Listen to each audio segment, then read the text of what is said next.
আসসালামু আলাইকুম প্রিয় শিক্ষার্থী, সবাইকে আজকের ক্লাসে স্বাগতম জানাচ্ছি। আজকের ক্লাসে আমরা এক এক ফাংশন, সার্বিক ফাংশন এবং বিপরীত ফাংশন নিয়ে আলোচনা করব। প্রথমে আমরা দেখে নেব এক এক সার্বিক এবং বিপরীত ফাংশন কি। এক এক বা ইনজেক্টিভ ফাংশন কোন ফাংশনের ডোমেনের দেখো কোন ফাংশনের ডোমেনের ভিন্ন ভিন্ন উপাদানের প্রতিচ্ছবি ভিন্ন ভিন্ন হলে, ভিন্ন ভিন্ন উপাদানের প্রতিচ্ছবি ভিন্ন ভিন্ন হলে ওই ফাংশনকে এক এক বা ইনজেক্টিভ ফাংশন বলে। গাণিতিকভাবে f such that a to b কে এক এক বলা হবে যদি f of x1 equal to f of x2 ধরে আমরা কাজ করে সর্বশেষ শেষ পর্যন্ত যদি x1 equal to x2 দেখাতে পারি তাহলে বলবো আমরা সেটাকে একটি এক এক ফাংশন। সার্বিক বা সর্বগ্রাহী বা অন্টু বা সার্জেক্টিভ ফাংশন।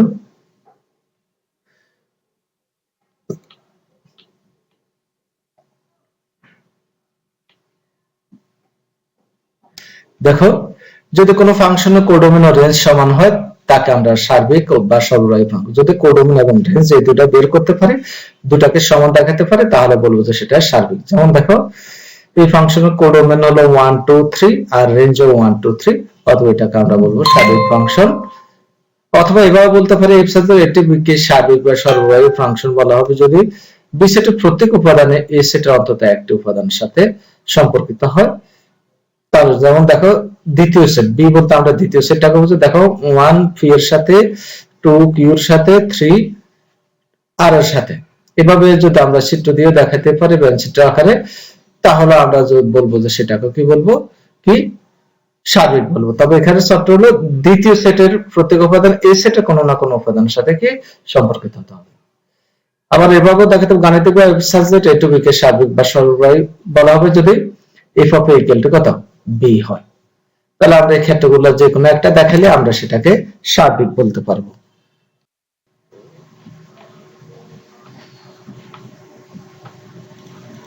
এরপরে দেখো বাইজেক্টিভ। f such that a to b K বাইজেক্টিভ function বলা হবে যদি এটি একই সাথে এক এক এবং সার্বিক হয়। এক এক এবং সার্বিক হলে সেটাকে আমরা নতুন আরেকটি নাম হিসেবে সেটা বাইজেক্টিভ ফাংশন। বিপরীত ফাংশন যদি f such that a to b একটি এক এক এবং সার্বিক ফাংশন হয় তাহলে শর্ত কি এক এক এবং সার্বিক হতে হবে। তবে একটি ফাংশন g পাওয়া যাবে যেন প্রত্যেক b belongs to b একটি অনন্য g b belongs to a বিদ্যমান থাকে, তবে g কে f এর বিপরীত ফাংশন বলা হয়। সাধারণত f এর বিপরীত ফাংশনকে f ইনভার্স দ্বারা প্রকাশ করা হয়, অর্থাৎ g equal to f inverse লেখা হয়। অন্যভাবে এভাবে বলতে পারি f such that a to b এবং g such that b to a দুটি ফাংশন হলে g কে f এর বিপরীত ফাংশন বলা হবে যদি g composite fx equal to x হয়। g composite fx equal to কত x হয়, যেখানে f of x belongs to b এবং x belongs to a। আমরা একটু উদাহরণ দেখব। প্রশ্ন 1, যদি r বাস্তব সংখ্যার set a b subset r হয়, a b r এর দুটি সাবসেট এবং b equal to r minus 3/2 হয়, অর্থাৎ সকল বাস্তব সংখ্যার সেট থেকে 3/2 বাদ যাবে, এবং f such that a to b হয় যেখানে f of x equal to এত হয়, তাহলে এই ফাংশনটির ডোমেন ও রেঞ্জ নির্ণয় করো এবং দেখাও যে ফাংশনটা এক এক এবং সার্বিক। f ইনভার্স নির্ণয় করো। তাহলে অনুকূল কাজ, ডোমেন ও রেঞ্জ নির্ণয় করতে হবে, এক এক সার্বিক দেখাতে হবে, বিপরীত ফাংশন নির্ণয় করতে হবে। তাহলে আমরা শুরু করব। দেওয়া আছে কি a b সাবসেট r এবং b equal to r minus 3/2 আর 3/7, f such that a to b এবং f of x equal to 3x plus 2/7x minus 3। Domain নির্ণয় করব। আমরা ফাংশনের ক্ষেত্রে ডোমেনের শর্ত আমরা ডোমেনের ক্লাসগুলো করেছি। দেখো বলছি ভগ্নাংশ থাকলে ভগ্নাংশ হয় যাতে শূন্য নয় সেটা খেয়াল রাখতে হবে। তাহলে আমাদের হরে কত আছে 7x minus 3, এটাকে সমাধান করলে আমরা x equal to যদি 3/7 বসাই তাহলে হর শূন্য হয়ে যাবে, অন্য কোনো ক্ষেত্রে হর শূন্য হবে না। আমাদের ভগ্নাংশের ক্ষেত্রে শর্ত হলো ভগ্নাংশের হর যাতে শূন্য না হয়। আমরা সেটাই বলছি। দেখো x equal to 3/7 ব্যতীত সকল বাস্তব মানের জন্য ভগ্নাংশটি সংজ্ঞায়িত হবে, অর্থাৎ 3/7 ব্যতীত আমরা x এর অন্য যে কোনো মান দিই না কেন আমাদের f of x ফাংশনের কোনো না কোনো মান পাবো, কিন্তু হর শূন্য হবে না। অথবা আমরা বলতে পারি নির্ণয় domain df equal to r সকল বাস্তব সংখ্যা থেকে কাকে বাদ দেব, ওই যে যেহেতু 3/7 ব্যতীত, তাহলে 3/7 কে বাদ দিয়ে দিব, ডোমেন হয়ে গেল। রেঞ্জ নির্ণয়ের সময় আমরা বলছি ফাংশনটা যদি ভগ্নাংশ আকারে থাকে এবং কমন উৎপাদক না থাকে, রুট না থাকে, তাহলে আমরা ফাংশনটাকে y equal to ধরে x equal to সাজাবো। আমরা এখানে ধরছি y equal to fx equal to 3x plus 2/7x minus 3। এখান থেকে আমরা এখন কাজ করে কি কাজ করব, কাজ করে আমরা x equal to সাজাবো, বা y equal to আমরা লিখলাম কত, এত, এখানে আগুন করলাম, করার পরে আমরা পাবো, তাহলে দেখো কাজ করে সেটা তোমরা আশা করি ক্যালকুলেশন করতে পারো। x equal to পাবো 3y plus 2/7y minus 3। আমরা বলছে ডোমেন নির্ণয়ের সময় আমরা সবসময় x এর উপর মন্তব্য করে, আর রেঞ্জ নির্ণয়ের সময় আমরা x equal to সাজানোর পর y এর উপর মন্তব্য করব। যেহেতু এটাও কি x equal to কি আসছে, একটা ভগ্নাংশ, y এর একটা ফাংশন আসছে, এবং ভগ্নাংশ আকার থাকলে আমাদের শুধু ওই যে হরকে নিয়ে কথা, যাতে হর না হয়, শূন্য না হয়। তাহলে আমরা এখানে দেখলাম হরের মান যদি 3/7 বসাই, অর্থাৎ আমরা সেটা কিভাবে বের করি, আমরা ডোমেন যেটা লেকচার গুলোতে দেখেছি, হর ইকুয়াল টু 0 ধরবো, 0 ধরে চলকের মান যা পাই, যেমন 7y - 3 ইকুয়াল টু 0 ধরবো, তাহলে 7y - 3 ইকুয়াল টু 0 ধরলে আমরা y ইকুয়াল টু পাবো 3/7। এখানে y ইকুয়াল টু 3/7 ব্যতীত সকল বাস্তব মানের জন্য x কি হবে, বাস্তব হবে। অতএব নির্ণয় range rf equal to r - 3/7, অর্থাৎ সকল বাস্তব সংখ্যার সেট থেকে কত 3/7 কে বাদ দিয়ে দিব, আমাদের রেঞ্জ নির্ণয় হলো। এরপর আসো আমরা এক এক ফাংশনটা দেখব। ধরি ab belongs to df মানে ডোমেনের, অথবা আমরা যেটা হচ্ছে সংজ্ঞাতে লিখছি x1 x2 belongs to df, অর্থাৎ ab ধরি xy ধরি যাই ধরি সেটা সবসময় ডোমেনের এলিমেন্ট হতে হবে। তাহলে আমরা ab ধরলাম, এখানে তুমি ইচ্ছা করলে x1 x2 ধরে কাজ করতে পারো। ab belongs to df যেন f of a equal to f of b হয়। আমরা সংজ্ঞায় দেখেছি f of x1 equal to f of x2 হয়। তাহলে আমরা যেহেতু ab ধরেছি, এখানে হলো f of equal to f of b হয়।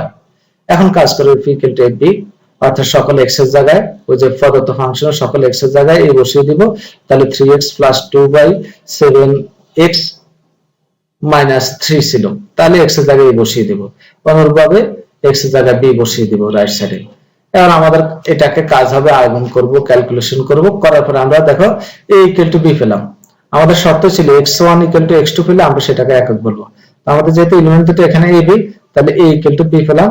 অতএব আমরা ফাংশনটিকে একটি এক এক ফাংশন বলতে পারবো। এবার দেখো সার্বিক, আমরা যদি কোনো ফাংশনের কোডোমিন এবং রেঞ্জ সম্পর্কে ধারণা পাই, তাহলে আমরা কোডোমিন এবং রেঞ্জ নিয়ে কাজ করব। দেখো আমাদের প্রদত্ত ফাংশন ছিল f subject a to b, আর b ইকুয়াল টু ছিল r - 3/7, তার মানে আমি কোডোমিন পেয়ে গেলাম। তো আমরা যদি কখনো এরকম কোডোমিন সম্পর্কে ধারণা পেয়ে যাই প্রদত্ত ফাংশন থেকে, তাহলে আমরা কোডোমিন ইকুয়াল টু রেঞ্জ সেটা দেখিয়ে সার্বিক কাজটা করব। তাহলে কোডোমিন এটা, আর আমরা রেঞ্জও বের করছি r - 3/7। যেহেতু কোডোমিন এবং রেঞ্জ দুটো কি সমান হয়ে গেছে, অতএব আমরা বলবো প্রদত্ত ফাংশনটা একটি সার্বিক ফাংশন। এবারে দেখো বিপরীত ফাংশন। প্রদত্ত ফাংশনটা এক এক সার্বিক, তাই ফাংশনটি বিপরীত যোগ্য, অর্থাৎ প্রদত্ত ফাংশনটি বিপরীত ফাংশন বিদ্যমান আছে। তাহলে বিপরীত ফাংশন কিভাবে বের করি, আমরা ওই যে প্রদত্ত ফাংশনকে y ইকুয়াল টু ধরে x ইকুয়াল টু সাজাই। যেহেতু এটা আমরা রেঞ্জে বের করে রেখেছি, এখানে আমি আর অতিরিক্ত কাজ করব না, এক নং ওখানে দিয়ে রেখেছি, এখন সেখানে এক নং হতে পাই x ইকুয়াল টু এত। আর তোমাদের যদি রেঞ্জ বের করতে না হয়, সরাসরি বিপরীত ফাংশন বের করতে হয়, তাহলে তোমরা ফাংশনটাকে y ইকুয়াল টু ধরবা, ধরে কাজ করে x ইকুয়াল টু সাজাবা। সাজানোর পরে x ইকুয়াল টু যা পাই সেটাকে আমরা f ইনভার্স y বলবো। কি কারণে বলবো, দেখো আমাদের যেহেতু f of x equal to y আছে, অর্থাৎ আমরা ইকুয়াল টু এটাকে x equal to f inverse y বলতে পারি। অর্থাৎ x ইকুয়াল টু যা হবে সেটাকে f ইনভার্স y বলবো। তাহলে f inverse y equal to হয়ে যাবে 3y plus 2/7y minus 3। অতএব আমরা y এর জায়গায় x রিপ্লেস করে দেব, সুতরাং f inverse x equal to হয়ে যাবে 3x plus 2/7x minus 3। আমাদের বিপরীত ফাংশনের নির্ণয় হলো খুবই সহজ, এবং ফাংশনের সব একটা কমন প্রশ্ন এই টাইপের। এক এক সার্বিক বিপরীত ফাংশন ডোমেন রেঞ্জ। তোমরা একটা ভালোভাবে এই টাইপের অঙ্কগুলো প্র্যাকটিস করবা।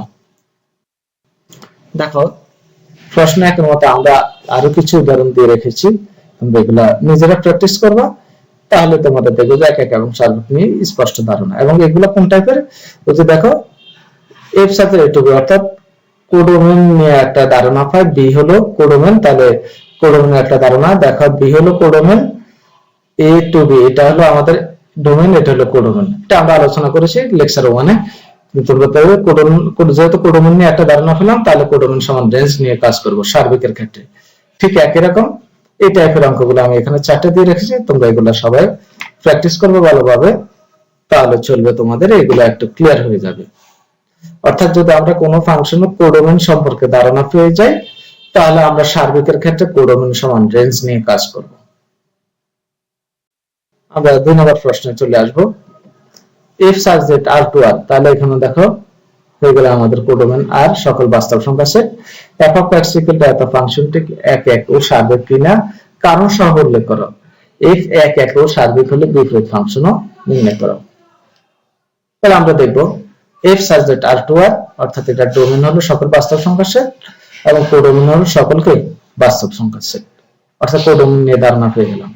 if x equal to এত, আমরা লেখা এখানে প্রদত্ত ফাংশনটির ডোমেন হচ্ছে df equal to r, অর্থাৎ সকল বাস্তব সংখ্যা সেট, এবং codomain codf equal to r, অর্থাৎ সকল বাস্তব সংখ্যা সেট। এক একে শুরু করব। ধরি ab belongs to df, সব সময় আমরা বলে ডোমেনের দুটি ভিন্ন ভিন্ন এলিমেন্ট ধরব যেন f equal to f of b হয়। এখন f equal to ab কাজ করব, a equal to b পেয়ে গেলাম, অতএব বলি প্রদত্ত ফাংশনটি এক এক ফাংশন। একটা ঠিক যেভাবে কাজ করেছি একইভাবে সার্বিক, ওই যে ফাংশনটাকে y equal to ধরবো, ধরে x equal to সাজাবো। যেটা আমাদের কোডোমেন আছে কি সকল বাস্তব সংখ্যা সেট, এখন আমরা রেঞ্জ বের করব।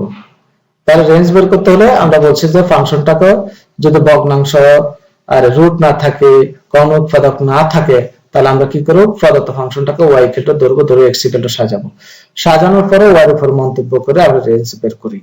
যেহেতু এখানে ভগ্নাংশ হরে একটা 2 আছে, অর্থাৎ ধ্রুবক, অতএব আমরা y এর কোনো মানের জন্য হর শূন্য পাবো না। এখানে লিখে দিলাম y এর সকল বাস্তব মানের জন্য x কি হবে, বাস্তব হবে। যেহেতু x বাস্তব হবে সকল বাস্তব মানের জন্য, অতএব আমরা বলতে পারি সুতরাং range r equal to r, অর্থাৎ সকল বাস্তব সংখ্যা সেট। প্রদত্ত ফাংশন কোডোমেন ছিল আমাদের r, অতএব কোডোমেন আর রেঞ্জ সমান হয়ে গেল, আমরা বলতে পারো প্রদত্ত ফাংশনটি সার্বিক ফাংশন। তাহলে বিপরীত ফাংশন আমরা বলছি যেহেতু প্রদত্ত ফাংশনটা এক এক সার্বিক, তাই ফাংশনটি বিপরীতযোগ্য, অর্থাৎ বিপরীত ফাংশন বিদ্যমান আছে। তাহলে আমরা বিপরীত ফাংশন কিভাবে নির্ণয় করব, একটু আগে বলেছি y equal to ধরে x equal to সাজাবো। যেটা আমাদের 1 নম্বর সমীকরণে x equal to সাজানো আছে, আমি সরাসরি লিখে ফেলছি 1 নং হতে পাই x equal to এত। আর আমরা x equal to যা পাবো সেটাকে লিখে f inverse y, অর্থাৎ f inverse y equal to y plus 3/2, that is f inverse x equal to, অর্থাৎ y এর জায়গায় x টাকে জাস্ট রিপ্লেস করব, তাহলে f inverse x equal to x plus 3/2। এটা আমাদের বিপরীত ফাংশন। আমরা উদাহরণ 2 অর্থাৎ প্রশ্ন 2 নম্বরের মতো আরো 2-1টা প্রশ্ন এখানে সাজিয়ে রেখেছি, তোমরা এই দুটো প্রশ্ন একটু প্র্যাকটিস করে ফেলবা।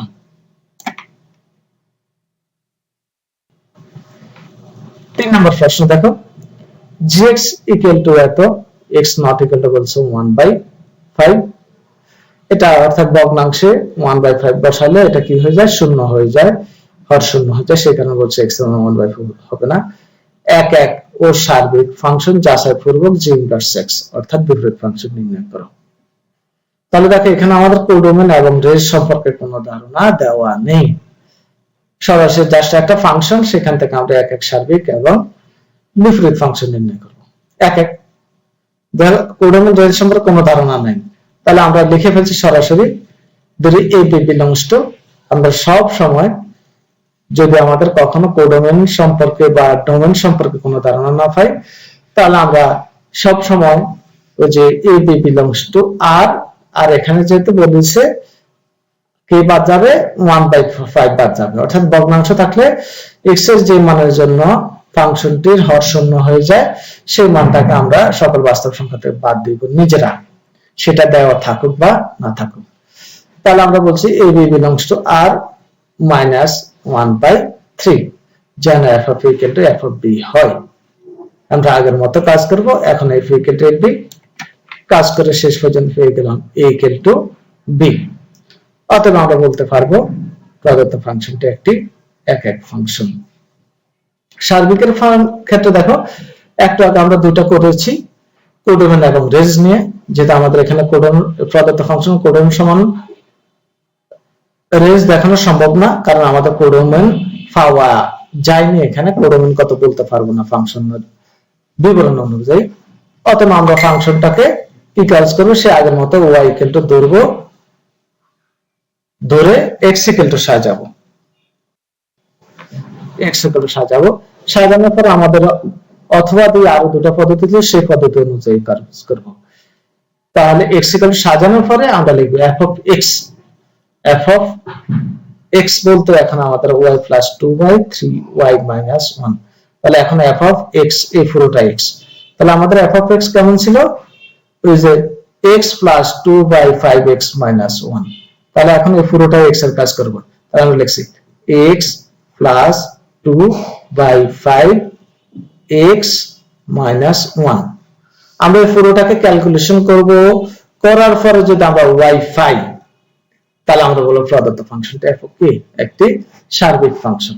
তাহলে আবার বলতেছি, যদি কোডোমেন প্রদত্ত ফাংশন থেকে না পাই আমরা প্রদত্ত ফাংশনটাকে y ইকুয়াল টু ধরে x ইকুয়াল টু সাজাবো, এরপর আমরা f of x বের করব, এই নিয়মে বের করার পরে f of x equal to যদি y পাই তাহলে আমরা বলবো যে প্রদত্ত ফাংশনটি সার্বিক ফাংশন। বিপরীত ফাংশন, যেহেতু প্রদত্ত ফাংশনটি একক সার্বিক তাই প্রদত্ত ফাংশনটি কি বিপরীত যোগ্য। তাহলে আমরা এক নাম্বার থেকে লিখে ফেলবো x ইকুয়াল টু এত, x ইকুয়াল টু যা পাই সেটাকে f ইনভার্স y বলি, তাহলে সুতরাং f ইনভার্স x আমরা পেয়ে গেলাম। তাহলে আমাদের বিপরীত ফাংশনটাও নির্ণয় হয়ে গেল f inverse x equal to x plus কত 2/5x মাইনাস 1।